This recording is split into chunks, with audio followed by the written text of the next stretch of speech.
السلام عليكم ورحمة الله وبركاته. ازيكم يا حبايبي؟ عاملين ايه؟ طبعا وحشتوني جدا جدا جدا. النهارده بقى قلت ايه لما اقوم اعمل الغدا معاكم ونعمل الغدا سوا كده مع بعض ونشوف هنعمل غدا ايه. كان عندي حتة لحمة في الفريزر، طلعتها من بدري وسبتها تفك، وطبعا ايه حطيت المية على النار وسبتها تغلي، وبعدين نزلت فيها باللحمة بتاعتي. انت بقى عندك لحمة ربع نص زي ما انت عارفة بتمشي نفسك ازاي، دبري امورك. تمام تمام. طبعا مش هحط اي حاجه على الشوربه زي ما انتم شايفين غير لما شلت اي حاجه كانت عن الوش. بعد كده نزلت عليها ببصلايه وورق لوري، عندك حبهان حطي، وحطيت فلفل اسمر زي ما احنا شايفين، وبعدين هنزل عليها بطماطمايه مقطعاها 4. تمام. وبعدين هنزل عليها بشويه سكر وشويه ملح، واسيب الشوربه على النار لغايه اما اشوف الخضار اللي انا هعمله ايه.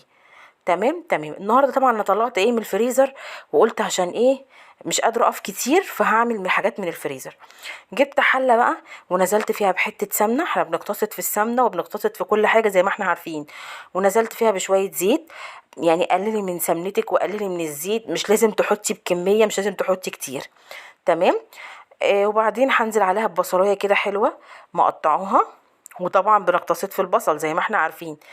نزلت اهو عليها بالبصلايه، وهبتدي بقى ان انا اشوح البصله كده مع ايه، مع السمنه والزيت. قلت اعمل جنب اللحمه دي ايه، اعمل جنب اللحمه دي ايه، رحت مطلعه كيس بسله من اللي انا مفرزاها وقلت اعملها. بصوا بعد طبعا ما البصله اخدت اللون ده معايا، تمام، انا مش بحب اغمقها قوي عشان ما تمررش. تمام. زي ما انا قلت لكم انا بحب اضيف صلصه للاكل بتاعي. هنزل عليها بمعلقه الصلصه، بصوا انا بحطها متلجه، وابتدي ان انا اقلبها، مش انزل بالطماطم الاول، لا لازم انزل بالصلصه الاول علشان اطلع منها الماده الحافظه. تمام تمام. قلبتها معاها كده. طبعا بعد ما قلبتها كنت عصره ايه الطماطم بتاعتي ومصفياها، نزلت عليها بيها زي ما احنا شايفين، وايه وبديت سبتها بقى ايه قلبتها شويه، وقلت طالما طبعا حطيتي صلصه يبقى لازم تزوديها شويه ميه علشان طبعا بتبقى تقيله. تمام. زودتها شويه ميه زي ما احنا شايفين مع بعض. انا بحب اعمل الاكل ايه على نار هاديه. اللحمه هي ورا زي ما انتم شايفين، وحطيت جنبها البسله واحده واحده كده عشان ما حدش يجري وراك، اعملي اكلك بالراحه وبتأني. نزلت على الصلصه دي بشويه ملح وشويه فلفل، وسبتها بقى على نار هاديه لغايه ايه لما تتسبك معايا. وطبعا انا بحب اضيف سكر بالذات لما يكون في صلصه، عشان ايه السكر بيبقى حلو مع الصلصه. تمام تمام. بصوا كده كانت سبكت معايا. جبت كيس البسله من الفريزر على طول على على الحله. اي حاجه مفرزوها تجيب الكيس من الفريزر على الحله على طول، حتى والثوم تطلعيه على طول على الحله. وقلت ايه احط النهارده عليها بطاطسايه. تمام. قطعتها مكعبات، انا طبعا مش بفرزها بالبطاطس، بفرزها بس جزر وبسله. وبعد ما نزلت بالبطاطس وقلبتها سبتها تغلي شويه مع بعضها. تمام. بعد كده رحت نازله عليها بحته التومه بتاعتي، وابتدت بقى ايه سبتها ايه على النار، قلت ايه مع نفسها. بعد كده جبت حله تانية سخنتها ونزلت فيها بشويه زيت. انا بحب اعمل الملوخيه بتاعتي بحط فيها شويه طماطم، عايزه اقول لكم بتبقى مسكره وبتديها لون تحفه وطعمها بيبقى جميل. انا اتعودت كده من والدتي ربنا يخليها لي يا رب، هي يعني من ساعه ما قبل يعني من وانا صغيره وهي بتعملها لنا بالطماطم، احنا كلنا ما نعرفش ناكلها غير بالطماطم. تمام. بس مش بنكتر طماطم كتير. حطيت بقى على الطماطم دي ايه شويه ملح شويه فلفل، وسبتها ايه بقى ايه قلت على نار هاديه ايه لما تتسبك شويه كده اكون عملت الرز. جبت الحله ونزلت بشويه سمنه شويه زيت زي ما احنا عارفين.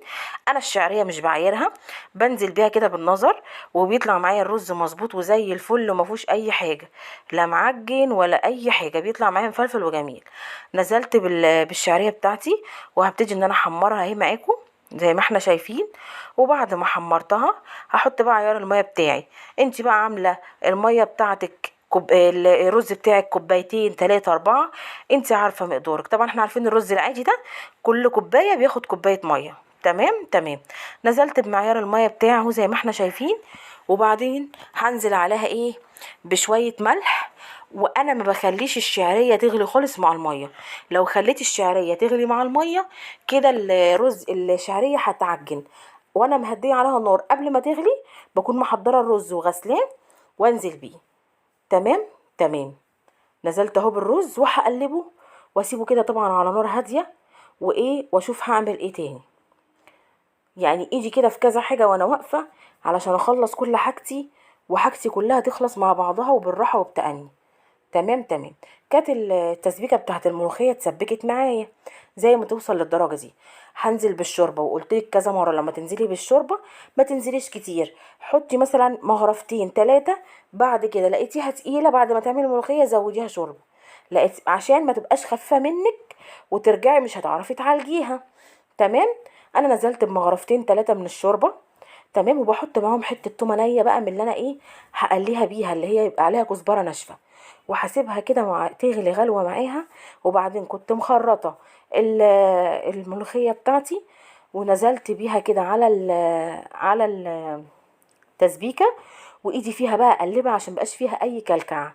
وانا لازم ولا اعوذ بالله من كلمه انا بحب احط برضو سكر. عايزه اقول لكم لو تلاحظوا انا حطيت سكر للشوربه وحطيت سكر للبسله وهحط سكر للملوخيه. عايزه اقول لكم يبقى تحفه ما بيخليش كده عندك حرقان ولا اي حاجه.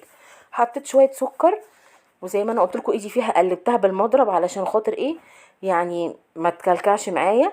جبت طاسه حطيت فيها برده معلقه سمنه، ايا كان السمنه اللي انت بتستخدميها، كل حاجه نعم من عند ربنا، ربنا يديمها علينا نعمه يا رب. وبعدين نزلت فيها ببقيه التومه اللي كانت معايا اللي عليها كزبره، وشويه ملح مش كتير عشان احط في الشوربه ملح، خدي بالك من الحاجات دي كويس. تمام. وهبتدي بقى ان انا ايه لما اديها تاخد لون وتتقلى هروح بصوا شايفين. عايزه اقول لكم الحركه دي جوه قلبي، يعني بتبقى عايزه اقول لكم الريحه ايه ماليه الشقه وعايزه اقول لكم جميله، وطلعت تحفه ولا تقيله ولا خفيفه. بس كده كده كانت الملوخيه خلصت. قلت ايه اعمل لهم شويه ايه مخلل جنب الاكل دوت. كنت جايبه بتنجان وطبعا غسلاه ومنشفاه. انا بحب اعمله مقلي، في ساعات بعمله مسلوق، بس يعني انا بحب المقلي اكتر. ونزلت بقى ايه بالبتنجان بتاعي قليته زي ما انتم شايفين. اوعي تحرقيه مجرد انه يطرى معاكي، وبرده ما تخليهوش ني. تمام تمام. بعد كده بعد ما قليته جبت طبق ونزلت فيه بمعلقه تومه كبيره، وهنزل عليه بمعلقه هريسه شطه، وهنزل عليه بملح وملحي كويس عشان ده بتنجان مخلل يبقى لازم تحطي له ملح. تمام. وهنزل عليه بشويه كمون، وبعدين هحط عليه شويه خل حلوين. تمام. يبقى انا حطيت ايه توم هريسه شطه كمون وملح وخل. فاضل لي ايه اعصر عليه ليمون.